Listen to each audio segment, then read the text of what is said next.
Imagina que você encontra um clone seu. O problema é que ele não tem uma alma, sendo um mero espelho de tudo que você faz na vida. Muito irritado, ele quer te finalizar pra tomar o seu lugar e poder curtir tudo que o danado não teve a chance de fazer. Essa é a história de Nós, filme lançado em 2019 que vocês pediram muito pra eu fazer depois do sucesso dos vídeos derrotando Corra e Não Olhe. Neste vídeo eu vou ensinar tudo que a família perseguida pelos clones deveria ter feito pra sobreviver no modo easy, sem se ferrarem do jeito que a gente viu acontecendo. Só que antes você vai dar uma tesourada no like. Não esquece de dar o like e seguir o canal.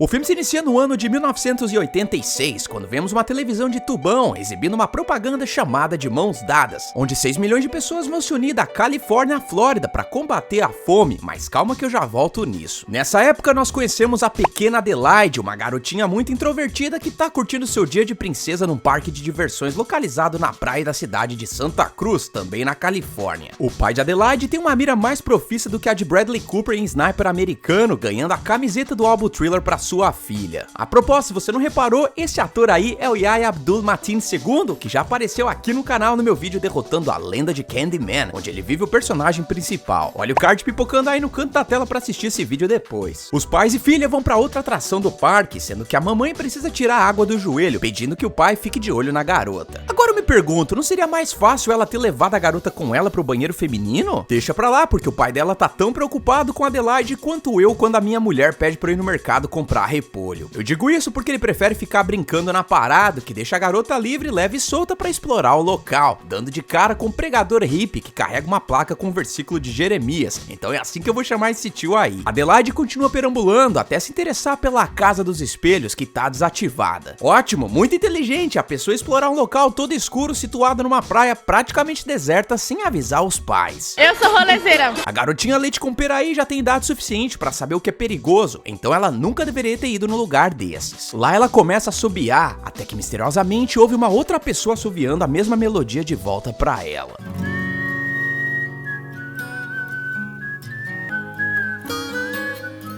Como se a parada não pudesse ficar ainda mais bizarra, vemos que ela continua adentrando o local cada vez mais, até dar de cara com as costas de uma garotinha muito parecida com ela, que inclusive tá usando roupas quase idênticas. O filme então corta para um quarto, onde vemos vários parentes do Pernalonga sendo mantidos dentro de gaiolas, sendo que vocês vão entender o porquê disso logo. Então que acontece um salto temporal para os dias atuais, vemos que Adelaide cresceu e agora é uma mãe dedicada, sendo que seus filhos são Zora e Jason, um garotinho metido a Doutor Estranho que quer mostrar um truque de mágica envolvendo o isqueiro que ele carrega pra cima e pra baixo. Finalmente temos o pai da família chamado Gabe, um cara que era muito mais inteligente quando era o líder do Jabari em Wakanda, porque aqui pensa num cara abestado que toma as piores decisões possíveis. Gabe tá na orelha de Adelaide pra que eles passem férias na casa de praia da família dela, que fica na mesma cidade que ela morava quando era mais nova. Porém isso a deixa desconfortável, já que ela pressente que algo ruim tá prestes a acontecer. Ela até aceita se hospedar na casa da mãe, que recentemente tinha partido pro além, mas bate o pé na hora de ir pra praia onde ficava a Casa dos Espelhos. Contudo, Gabe usa o seu molejo pra convencê-la a ir até lá, que até aceita, dizendo que tem apenas uma condição: voltar pra casa antes do anoitecer. No caminho pro piscinão de Ramos, vemos os paramédicos retirando o primeiro presunto desse filme e o colocando na ambulância. E sim, descobrimos que além de carregar a mesma placa de 40 anos atrás, o nosso estimado Jeremias infelizmente nos deixou, já que o danado foi ferido pelo que parece ser um objeto bem afiado. A galera então vai se divertir, comer um queijinho coalho e ouvir a força farofada colocando o Zé Vaqueiro na caixa de som. Eu, Zé Vaqueiro, o original. Lá eles encontram uma família de amigos formada pelo casal Josh e Kitty, que também tem filhas, nesse caso as gêmeas Becca e Lindsay. Depois de tomar muita caçulinha, vemos Jason buscando lugar para se aliviar, sendo que nesse caso ele poderia ter esvaziado a bexiga na água, o que não seria tão errado assim, afinal 70% da urina é composta de água. Só que o garoto segue os 10 mandamentos de Greta Thunberg e decide ir no banheiro químico do lado do parque. Nesse momento, uma coisa que não faz muito sentido pra mim é que Adelaide teve um episódio bizarro durante a infância a menos de 50 metros de onde eles estão agora, o que deveria deixá-la em alerta vermelho, ou seja, sem desgrudar os olhos dos filhos por um segundo sequer. Mas não, ela aparentemente tá tendo um episódio de amnésia, preferindo falar groselha com Kitty. Enquanto isso, Jason avista um cara idêntico ao Jeremias que tá na areia estendendo seus braços, porém o que chama a nossa atenção é que a mão dele tá machucada, ou sinalizando que ele machucou alguém. Jason então volta pra perto de mamãe, que tava desesperada atrás dele. A família então retorna pra casa, só que algo tá deixando Adelaide inquieta, já que ela não acha que ter visto Jeremias e seu filho desaparecer aparecer mais cedo foram meras coincidências. A suspeita da mulher só piora quando ela vê um desenho de Jason que mostra o Jeremias Culver na praia de braços abertos. Ela então vai falar com Gabe e desabafa sobre o que aconteceu na Casa dos Espelhos quando Adelaide era mais nova. Ela pede também pra ir embora de lá, já que acredita que algo ruim tá na iminência de acontecer. No entanto, seu marido zomba da situação, dizendo que ele é o bichão e que se pode sentar a porrada nela, uma pessoa parecida com Adelaide não seria nenhum desafio pra ele. O quê? Antes que ele possa fazer mais uma piadinha nível Ed Nerd canal, as luzes da casa se apagam todas ao mesmo tempo, sendo que algo parece ter acontecido com os disjuntores da propriedade. E aí que os filhos do casal chegam no quarto e dizem que tem pessoas na entrada da garagem da casa. Gabe e Adelaide dão uma olhadinha pela janela e veem 4 pessoas vestidas de vermelho dando as mãos. Como o maridão aí não é de levar desaforo pra casa, ele sai e ameaça o quarteto pedindo pra que eles metam o pé de lá. Eu vou quebrar a tua cara. E depois eu quebro a tua. Mesmo assim, nenhum deles mexe um dedo. Ele volta pra casa com o rabicó na mão, pedindo que Adelaide ligue pra polícia. Ao fazer a chamada, os tiras dizem que vão demorar cerca de 15 minutos pra chegar até a casa, o que, de acordo com ela, não é bom o suficiente. Olha só, nesse caso a família tinha 2 soluções. A primeira era arriscar uma ida até o carro, que tá parado a menos de 5 metros de onde eles se encontram. Seria arriscado caso os penetras decidissem ir pra cima deles, mas se Gabe usasse esse taco de beisebol que ele tem em mãos, talvez conseguissem comprar tempo suficiente pra fugir de lá. A segunda solução, na minha opinião, seria mais eficiente, já que eles poderiam se isolar em um banheiro ou quarto que não tivesse cercado por janelas ou portas de vidro. Dessa forma, eles poderiam fazer uma barricada na porta e aguentar até a polícia chegar, mas deixa isso pra lá. Gabe tem uma ideia melhor, ir pra fora de novo e avisar que a polícia tá a caminho, o que faz os invasores começarem o ataque. Tá falando sério? Olha só, essa situação é basicamente como o início de uma partida de xadrez. Você não vai fazer o primeiro movimento até entender que tipo de oponente tá jogando contra você. Sendo assim, eles deveriam ter mantido a calma dentro da casa e ficado de olho na janela, de preferência sem avisar que os tiras estavam a caminho. Se você tá bravinho com a falta de inteligência dessa família abestada, pode ficar mais enfesadinho ainda, porque eles também deixam uma chave reserva do lado de fora, debaixo de uma pedra que, diga-se de passagem, até um cachorro cego encontraria, já que ela não tá nem um pouco escondida.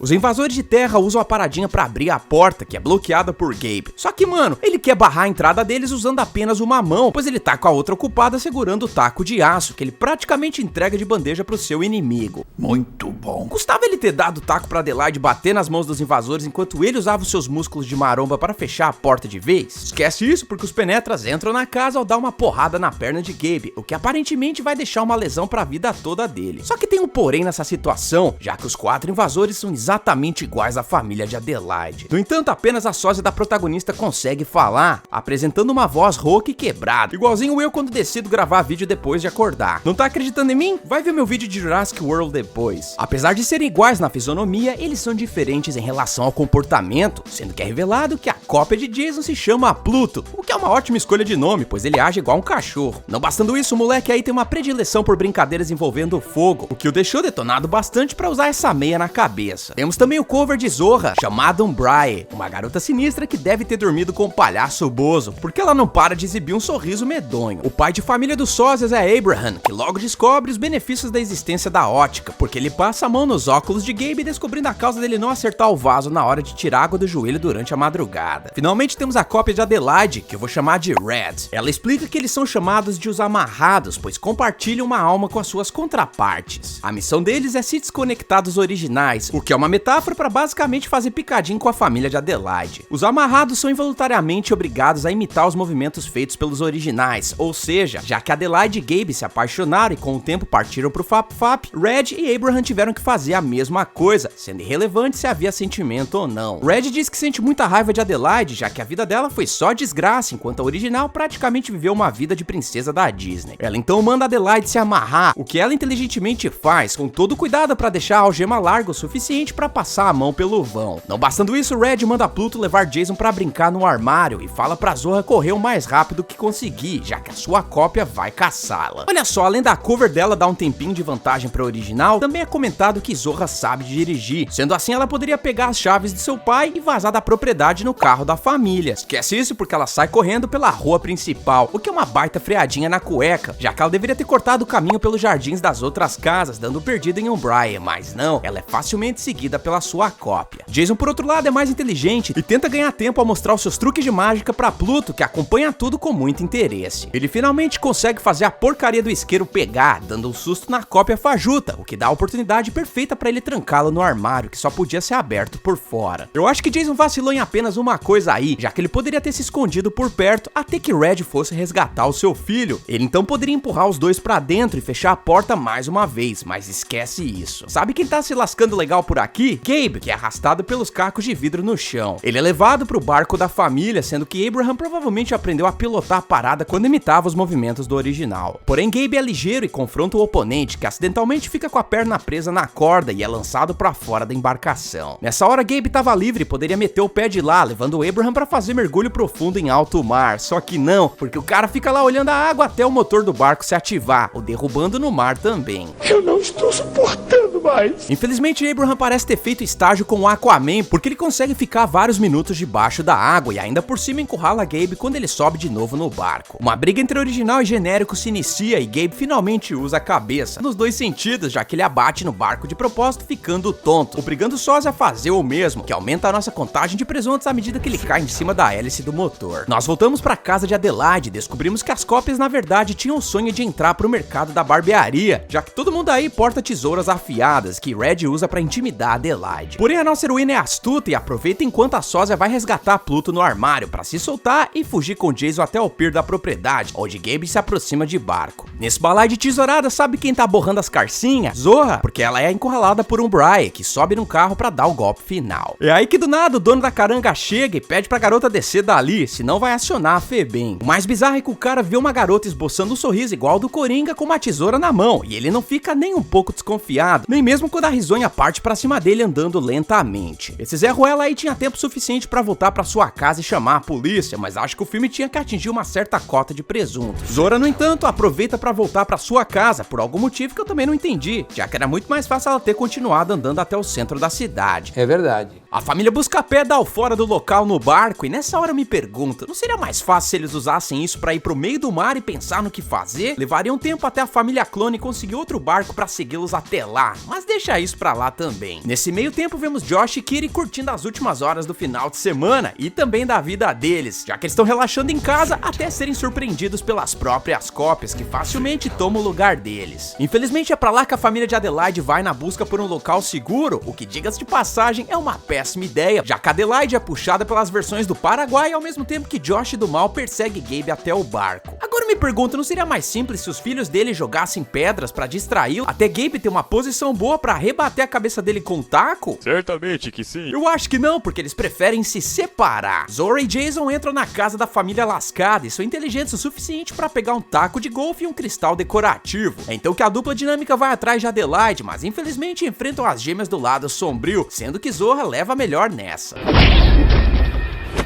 Levanta, coisa feia! Eu quero ver se você sabe lutar! Levanta! Anda, eu quero ver! É só isso? Adelaide, por outro lado, tá presa igual ao porquinho Baby antes do abate, enquanto Kitty genérica descobre as maravilhas proporcionadas pela Mary Kay. Se cansando disso, ela vai pra cima da nossa heroína, que tá amarrada na cama, mas felizmente é salva por Jason e seu cristal mágico. Enquanto isso, Gabe atrai Josh maligno até o barco, tentando mandar o cara pra vala com uma pistola de sinalizador, o que dá muito errado. Foi o que eu fiz com minha vida, Jesus? Uma briguinha de escola se inicia e Gabe sai vitorioso, pondo mais um presunto na nossa conta. É então que a família de Adelaide se reúne e decide o que fazer, na mesma hora que o Jornal Nacional tá fervendo com notícias sobre pessoas de vermelho que estão tesourando geral em várias cidades dos States. É aí quando os cameramen, que poderia sair correndo a qualquer momento, preferem honrar a profissão, sendo finalizado junto com mais 3 presuntos já caídos no chão. Adelaide propõe que eles vão pro México, seguindo pro sul. Gabe, no entanto, acha melhor eles ficarem naquela casa, já que tem um teto sobre a cabeça deles e uma despensa cheia. Só que a mulher dele diz que o cara deve estar doido, já que Josh e companhia foram obliterados facilmente pelas suas cópias. A gente não vai. O quê? Você não vai? Acredita em mim, é uma péssima ideia. A gente não vai e ponto final. Nesse momento, o grupo poderia pegar umas tramontinas nas gavetas da cozinha e usar a porcaria do barco que eles tinham pra viajar até o país da tequila. Suponhamos que a capacidade do tanque da lancha seja um padrão de 60 litros. Cada litro de diesel, em média, faz 2 milhas de distância. A família aí tá a mais ou menos 500 milhas do México, portanto, eles teriam que encher o tanque mais 4 vezes pra chegar no destino. Contudo, eles estariam percorrendo o litoral da Califórnia, um lugar que tem mais marina do que Jacaré na Flórida, não sendo difícil estocar mais combustível conforme eles prosseguissem a viagem. Dessa forma, eles evitariam encarar a família de clones e qualquer outra cópia que aparecesse pela estrada, caso decidissem ir de carro. Infelizmente, eles ficam com a segunda opção, e antes que Adelaide consiga pegar as chaves do carro de Josh, ela é atacada por uma das gêmeas clones, que é finalizada pela mãe de família. A família Buscapé se reúne no carro, mas o caminho deles é subitamente bloqueado pela Miss Sorriso. Nesse momento, vemos que Zora tá no volante devido aos ferimentos que os pais apresentavam. Ela poderia ter dado ré e saído de lá sem partir pra trocação, mas não, porque a danada tenta fazer patê de clone, o que não dá certo à medida que um Braê se agarra no teto do carro. Zora deveria ter feito um Tokyo Drift na hora, praticando curvas rápidas, mas não, porque ela para o carro pra olhar pra sua sósia que tenta quebrar o para-brisa com a tesoura. A garota também poderia ter espirrado a água pra deixar o vidro liso, dessa forma a clone teria mais dificuldade pra se segurar, porém ela prefere apostar na velocidade máxima, frear e ensinar as leis da gravidade pra sua cópia barata. Eu sei voar, tá? Eu sei voar.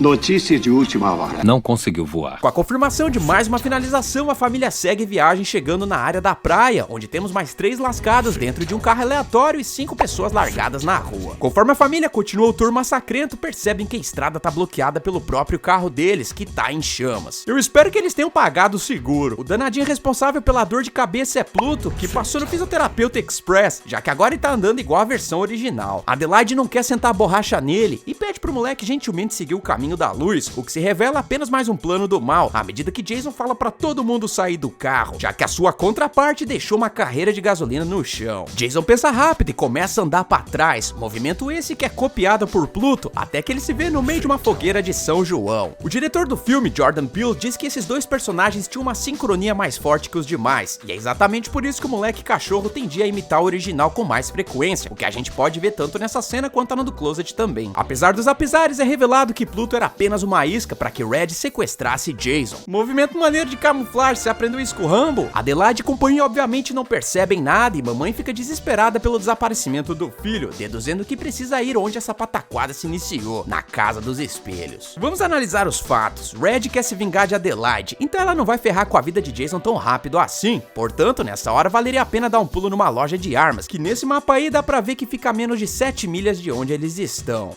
Venha para a morte. Esquece isso, porque Adelaide manda o peso morto ficar esperando por ela, enquanto a mulher parte pra missão resgate, sendo que durante o passeio dela pela praia vemos mais 12 corpíceos espalhados. Ao chegar na casa dos espelhos, Adelaide descobre uma passagem secreta para um túnel a vários metros de profundidade. Não bastando isso, ela também desce por uma escada rolante, chegando num ambiente onde vê vários coelhos, uns beliches e finalmente encontra a Red. A cópia revela o que acontecia naquele lugar. Segundo ela, o governo criou esses clones para controlar as pessoas originais na superfície. Quando o experimento falhou, os amarrados foram abandonados no subsolo por gerações, sendo obrigados a imitar os originais por vários anos e sobrevivendo com carne de coelho. Porém, certo dia eles perceberam que Red era diferente dos demais, e a partir daí ela tomou o controle da operação e organizou essas pessoas para escapar e se vingar das outras na superfície. No entanto, Adelaide só quer saber de sentar porrada na sua clone, e uma penha começa entre as duas. A clone evita e rebate todos os ataques de Adelaide. Como já dizia aquele provérbio chinês, às vezes a defesa é o melhor ataque, já que Adelaide permite que Red vá pra cima dela, aproveitando a abertura pra brincar de Conde Drácula com a sua sósia. Ela finaliza a danada sem dó e resgata Jason de um armário. Enquanto isso, temos uma cena aleatória em que Gabe Zorra olha os clones formando... Enquanto isso, temos uma cena aleatória em que Gabe Zorra olha os clones formando uma... Enquanto isso, temos uma cena aleatória em que Gabe e Zora olham os clones formando uma corrente humana, sendo que essa sequência me deu uma baita dor de cabeça pra contar todos os presuntos desfocados pela câmera. No entanto, eu contei 16. Conforme a família foge pro México, Adelaide vai desenterrando as memórias do passado, se ligando que na verdade Red não era um clone coisa nenhuma, já que essa Adelaide que a gente tá vendo na câmera era a cópia fajuta esse tempo todo. Como é que é? Adelaide se aproveitou da andada da original até a Casa de Espelhos em 1986 para poder se apoderar da vida de Adelaide original. O aperto na garganta foi o que causou a rouquidão de Red. As algemas que Red obrigou Adelaide a colocar no pulso em sua casa também se explicam por aqui, já que a impostora prendeu a verdadeira Adelaide no centro dos clones com uma algema também. É por esse exato motivo que os clones pensavam que Red era diferente, justamente porque ela não era um deles e não precisava imitar os movimentos da superfície. Sabe quem também provavelmente ficou sabendo disso por meio de Red? Jason, que observa sua mãe enquanto ela dá uma risadinha medonha. No final do filme vemos que o comercial no começo do longa foi assistido por Red antes dela trocar de lugar com Adelaide, que decidiu tirar a inspiração daí pra pôr seu plano em ação, falando pra todos os clones darem as mãos formando uma corrente. Isso eventualmente chamaria a atenção da superfície pro fato de que as pessoas do subsolo eram seres humanos também. Ao longo do horizonte dá pra ver um monte de fumaça se espalhando por várias cidades, e graças ao diretor ele não focou em quantas se deram mal, então eu também não tenho que contar. Uhul! Nós teve avaliações bem altas da crítica e medianas do público. Eu particularmente adoro a premissa do filme, assim como a atuação de Lupita Nyong'o, que deveria ter sido indicada pro Oscar, só que ela foi completamente esnobada pela academia. Mesmo sendo o meu segundo filme predileto feito pelo Jordan Peele, não dá pra passar pano pros furos de roteiro de Nós, já que vários mistérios foram jogados na trama sem resolução. Por exemplo, por que em dado momento os clones param de imitar os originais na hora de caçá-los? Como é que eles conseguiram sair do subsolo ao mesmo tempo? Onde é que foi que eles escolaram as roupas vermelhas e essas sandalinhas da humildade? Os clones tinham acesso à água tratada? Porque somente os coelhos não seriam suficientes para sanar as necessidades básicas deles. Sendo assim, a minha nota para Nós é um 8. Nas bilheterias Nós mandou muito bem, faturando 256 milhões de dólares para um orçamento de apenas 20, o que consolidou de vez a carreira do diretor Jordan Peele no cinema, já que 2 anos depois ele lançaria Não Olhe, e em dezembro de 2024 chegará ao cinema do seu quarto filme, que eu tô muito ansioso para assistir, mas até o momento não temos maiores detalhes do que se trata. Em relação à trilogia não oficial de Jordan Peele, Corra é com certeza o meu filme favorito, seguido por Nós, e em último eu coloco Não Olhe. Chega agora de ficar dando tesourada e bora pra contagem de presuntos. O total de corpítios em Nós foi de 66 presuntos e o troféu Presunto de Ouro vai pra Red. Galera, não esquece de imitar a minha mão e clicar no like, pois isso ajuda muito o canal a crescer. Também tô deixando uma playlist chamada Filmes Doidos, onde tem todos os filmes desse diretor, além de A Lenda de Candyman e outros longas tão legais quanto esse aqui. Eu espero que vocês tenham gostado, eu vejo vocês no próximo vídeo e valeu!